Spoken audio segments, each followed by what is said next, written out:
Welcome to Democracy Now!, democracynow.org, the War and Peace Report. I'm Amy Goodman.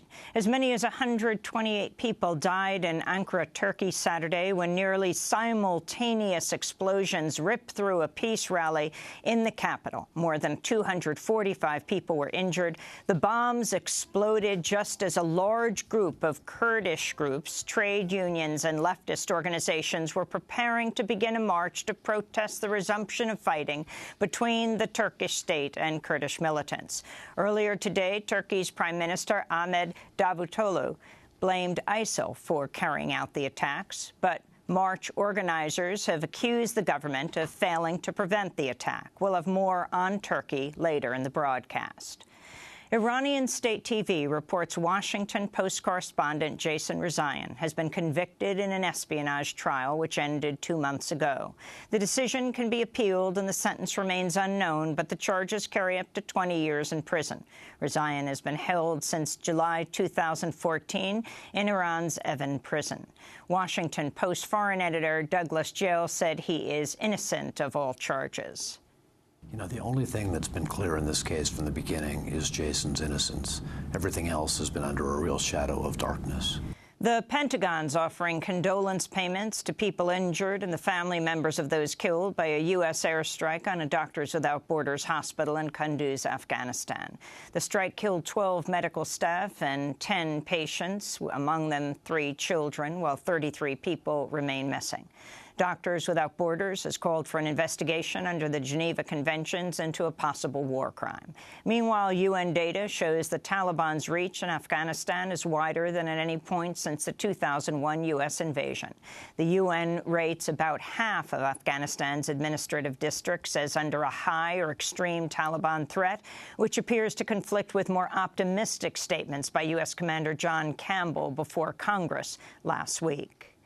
European ministers are meeting today in Luxembourg to discuss the conflict in Syria, as Russian President Vladimir Putin says the goal of Russian airstrikes is to defend Syrian President Bashar al-Assad. Speaking on Russian state TV, Putin said Russia's support for Assad was intended to prevent Syria from being taken over by terrorist groups. Other countries, including the United States, have demanded Assad's ouster. On Monday, the European Union's foreign affairs chief called Russia's role a game changer. In the United States, 2 people have died in 2 separate university shootings Friday morning in Arizona and Texas, as President Obama visited the families of those killed in the mass shooting at Umpqua Community College in Roseburg, Oregon, 2 weeks ago. Obama spoke out against gun violence later that day at a campaign event in Seattle. We know that we've got to do something to prevent the kind of gun massacres that we saw just last week, and 2 months before that, and 2 months before that, and 2 months before that, because it is not normal, it is not inevitable, it doesn't just happen.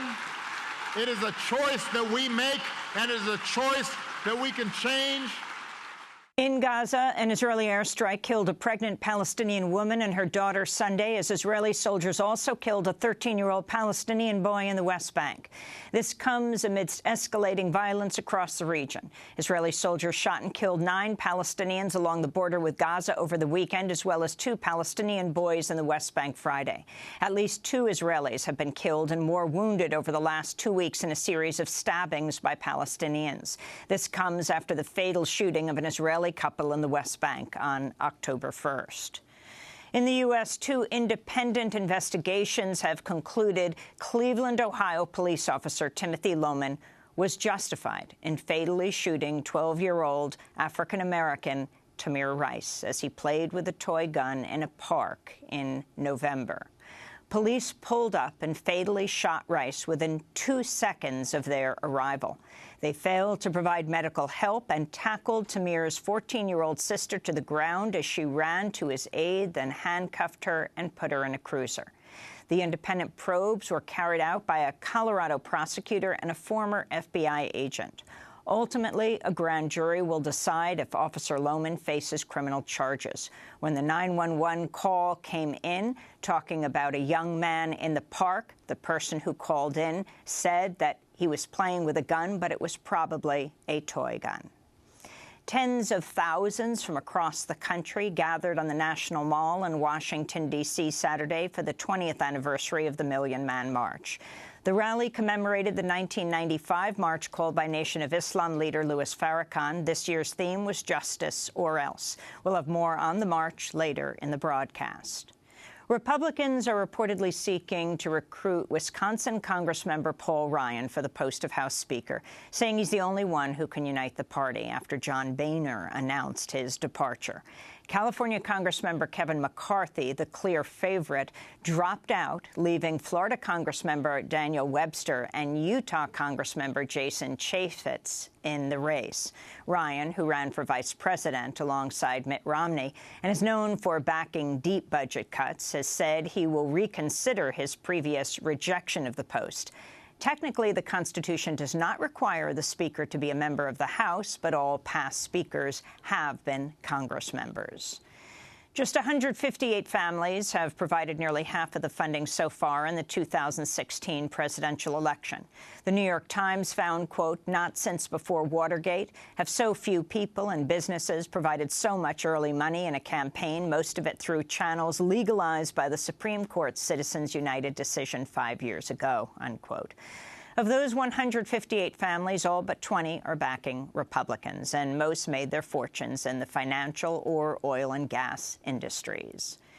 WikiLeaks has released what appears to be the final negotiated text of the Trans-Pacific Partnership, or TPP's intellectual property chapter, after the United States and 11 other Pacific Rim nations finished negotiating the secret trade pact. The digital rights group Fight for the Future said the final text, quote, confirms advocates' warnings that this deal poses a grave threat to global freedom of expression and basic access to things like medicine and information, unquote. Meanwhile, hundreds of thousands marched in Berlin, Germany, Saturday to protest a planned trade pact between the United States and European Union. Critics say the Transatlantic Trade and Investment Partnership, or TTIP, will undermine safety and environmental regulations to serve corporate interests, just like the TPP.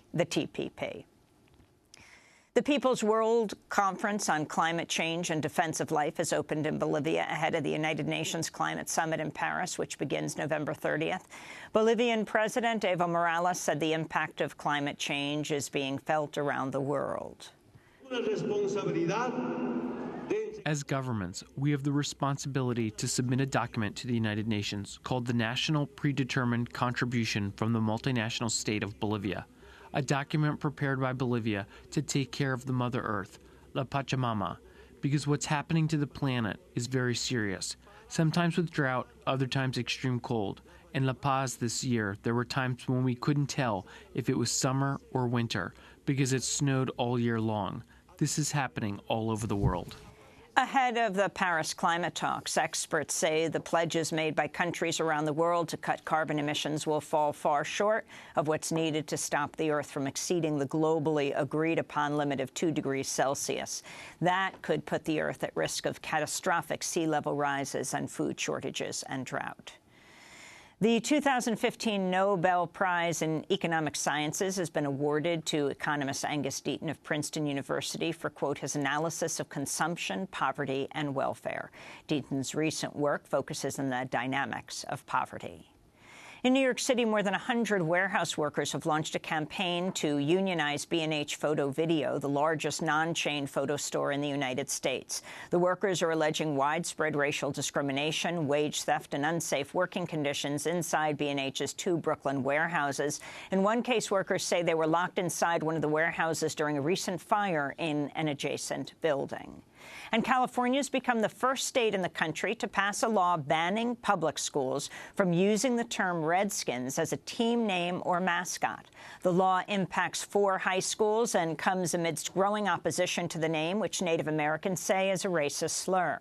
Today is Columbus Day, the federal holiday to commemorate the arrival of Christopher Columbus to the so-called New World in 1492. But a growing number of cities are recognizing today as Indigenous Peoples Day instead. We'll have more on that later in the broadcast. And those are some of the headlines. This is Democracy Now!, democracynow.org, The War and Peace Report. I'm Amy Goodman.